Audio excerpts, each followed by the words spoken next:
Refining of crude oil. Petroleum is a dark oily liquid. It has many impurities such as water, salt and sand. It is also a complex mixture of many substances such as petroleum gas, petrol, diesel, lubricating oil and paraffin wax.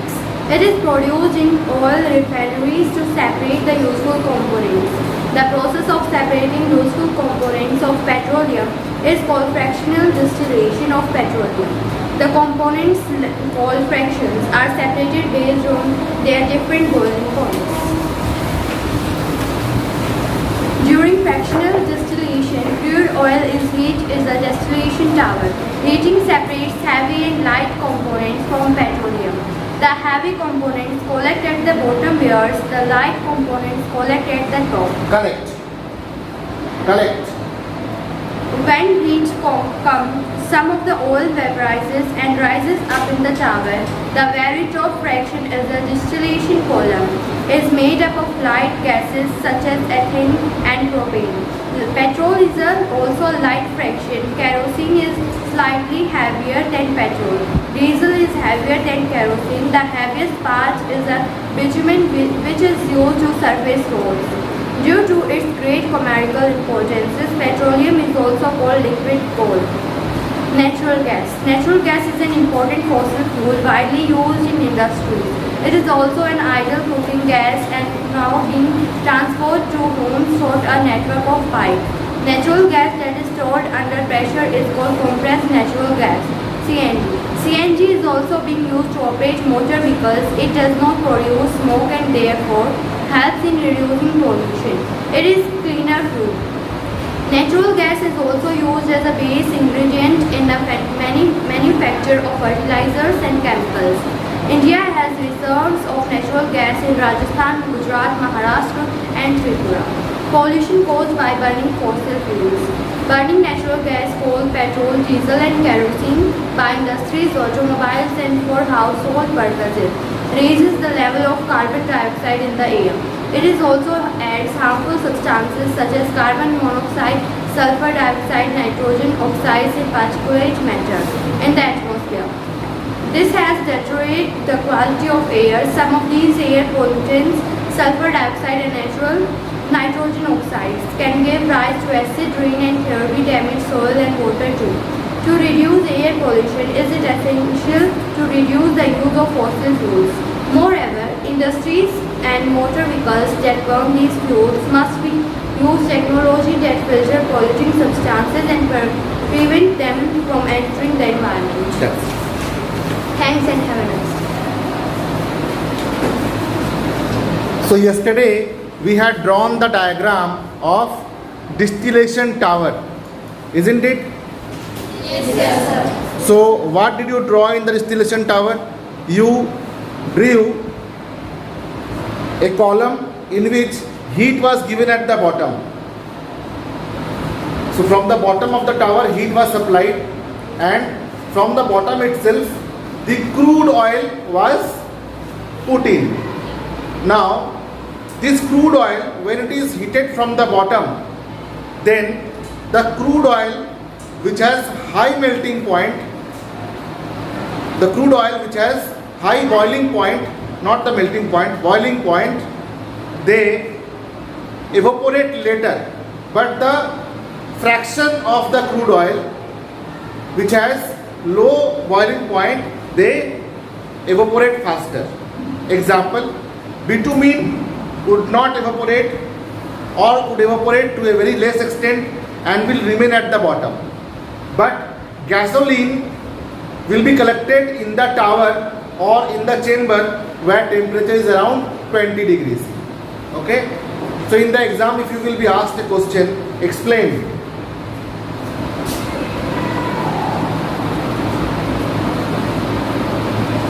How crude oil is refined to get different fractions of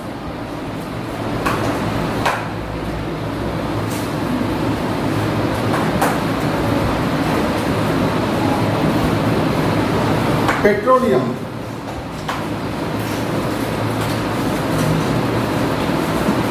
So how should be your answer?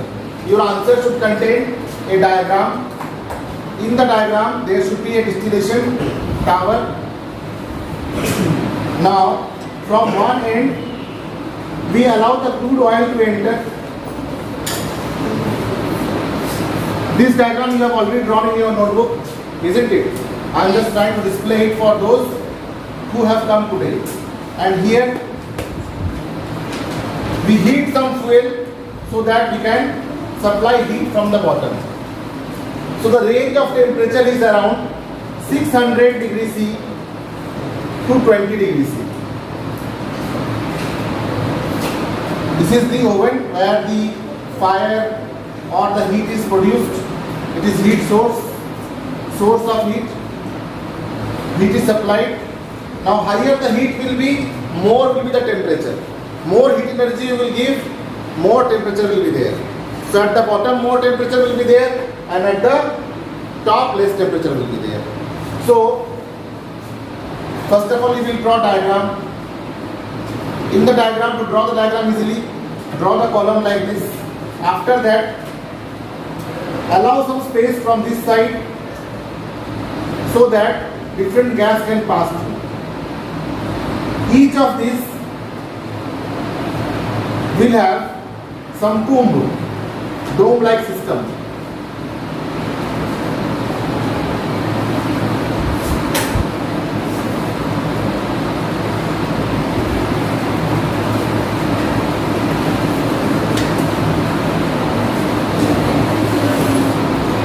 So there will be a number of such tombs.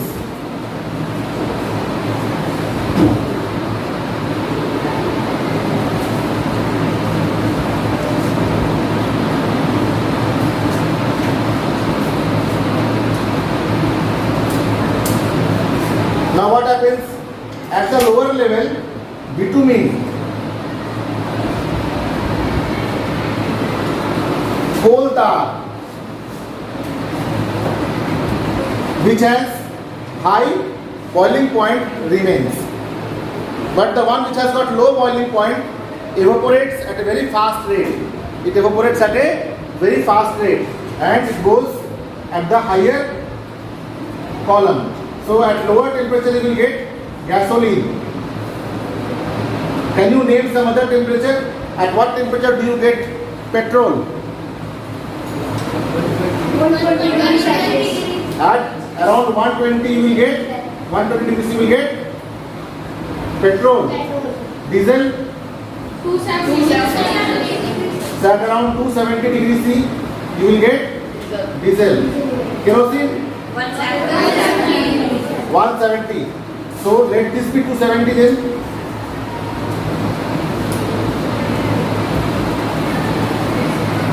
(270 degrees C) and then 170. At 270 what do you get? Diesel. And 170 you get? Kerosene. Now the oil which was taken from the oil rig, the oil which was taken out from the oil rig by putting pipes inside the bedrock of the ocean. Okay, the pipes which are put in the bedrock of the ocean, together they are called as oil rigs. From the oil rig, crude oil is taken out. This crude oil contains some percent or fraction of petrol, some percent or fraction of gasoline, some percent or fraction of kerosene, some percent or fraction of diesel. And we are separating each of these by heating it slowly from the bottom. So that is why it is called as, this process is called as fractional distillation. The name of the process is, diagram you can draw here. Then second point you can write the process name. Fractional distillation. Yes.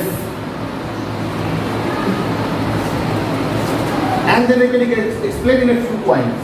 First point is crude oil is heated from the bottom. Crude oil is heated from the bottom. To reduce the language, you can always write crude oil is heated from the bottom as shown in the diagram.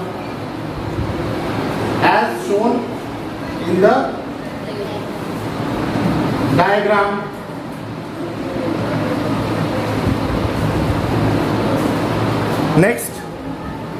Next point could be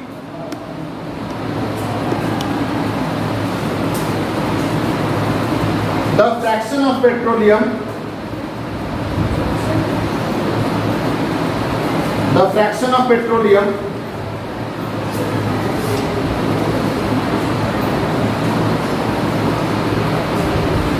with different boiling points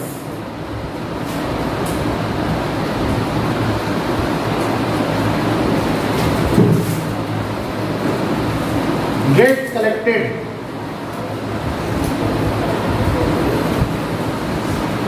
at different temperature range at the chambers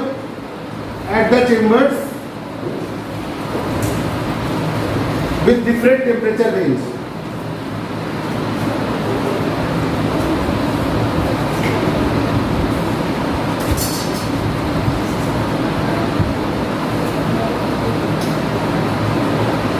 In this way, if you write the answer in the question in the exam, then you will require less time and you will get maximum marks. You will not require to write lengthy paragraphs, isn't it? So you can simply draw the diagram, then you can write down 2 points, 2 main points, and remember the temperature range. Okay? Starts from 600 to 20 degrees C. 600 degrees C to 20 degrees C. Remember that at 600 degrees C, bitumen, coal tar, these are obtained because they are highly dense. They are crude. They are highly dense. So their boiling point is very high. So they don't evaporate faster. But the components or the fraction whose boiling point will be low will evaporate faster at 600 degrees C. And they will get collected at 20 degrees C. Okay? Now a very small question. Say, if I give you a mixture of alcohol and water, and if I allow you to warm the solution over steam, okay, not over the fire, because over the fire alcohol can catch fire, okay, so maybe over the steam, if I allow you to warm it, okay, which fraction out of the water or the alcohol will evaporate at a faster rate? How many of you say water? What is the boiling point of water? Very simple question. It's from class 7. What is the boiling point of water? At what temperature water boils?